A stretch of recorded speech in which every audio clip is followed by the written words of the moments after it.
Come closer. In this video, I want to share the secret to creating a strong low back. And that secret is, come closer, to not train it. You see, when we have a strong low back, it's because we actually train it. In doing so, we create weak glutes. Now, here's the problem with that. The more that we do that, and the more that the brain starts to recognize that the low back is the prime mover, then what do you think the low back becomes? It becomes the prime mover. Now, if you're dealing with someone that has chronic low back pain, it's most likely because that back won't shut off. Why won't it shut off? It doesn't shut off because we're telling it not to, and we're reinforcing that pattern by continuing to train it. So the secret to getting a strong low back is to create strong glutes. When we do this, we remove the pattern of the back as the primary mover, and it returns to its natural state of more of these endurance postural fibers, and the glutes can be the muscles that are on. The glutes can be the prime mover to pick things up, to lift heavy things.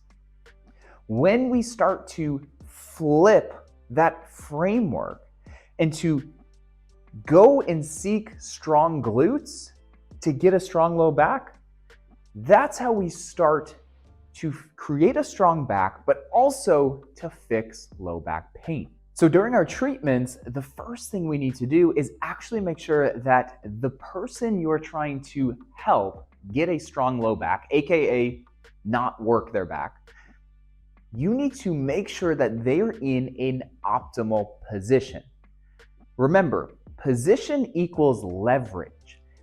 If a patient has a strong and totally on all the time low back, it's because it's in a position that has leverage to do so. What is this position usually?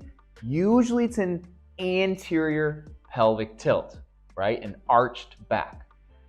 That position alone is telling the brain, hey, cool it on the glutes. We don't need the glutes. Actually, we're not even in a position to really get the glutes in a leveraged position to help, but I do have the back.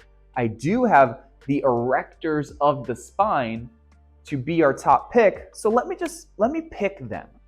And so the brain chooses the muscles that it has leverage to do so.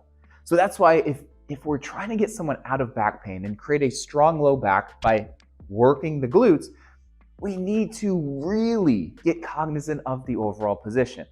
Are we choosing exercises that is biasing them to this anterior pelvic tilt? Are we choosing exercises and not even thinking about an anterior pelvic tilt? So how do we fix it? We need to get them in more of that posterior direction. And I'm going to leave it just at posterior direction because every single patient is going to need varying amounts of that posterior direction. So some may need to really tuck to get to a neutral position. Some may need just a slight amount of that posterior tilt. So it's up to you as the clinician to understand how much they need, but you need to really start to recognize what position are they in, and is the position challenging exactly what I'm trying to fix. The second part that we really need to get strict on during our treatment is a very simple saying that I say to all of my patients. That simple saying is, you should feel it where you're supposed to feel it. If you're doing an exercise that is supposed to engage the glutes and not the low back, but the person is using their low back during their session, how are they ever going to learn? We need to have higher standards and get stricter. It can't be, oh, I feel the back a little bit, but that's normal, but I'm also feeling the glutes. In these types of individuals, we need to feel zero low back.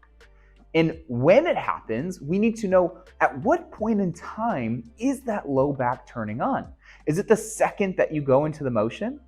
Okay, then we're not in a good position. Or are you feeling it after 20, 30 seconds of doing the motion? And if that's the case, it's more compensatory motion. The brain is trying to revert to its normal pattern. And so in that case, it's better to stop, pause, get a better position, and then continue.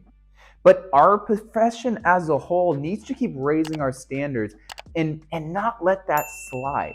Not let the positional awareness slide, but also not let the low back burn be okay.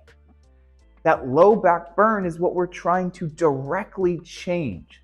So in order to do so, raise our standards, check out those two things, and remember, in order to get a strong low back, we don't work it. Strong glutes create a strong low back.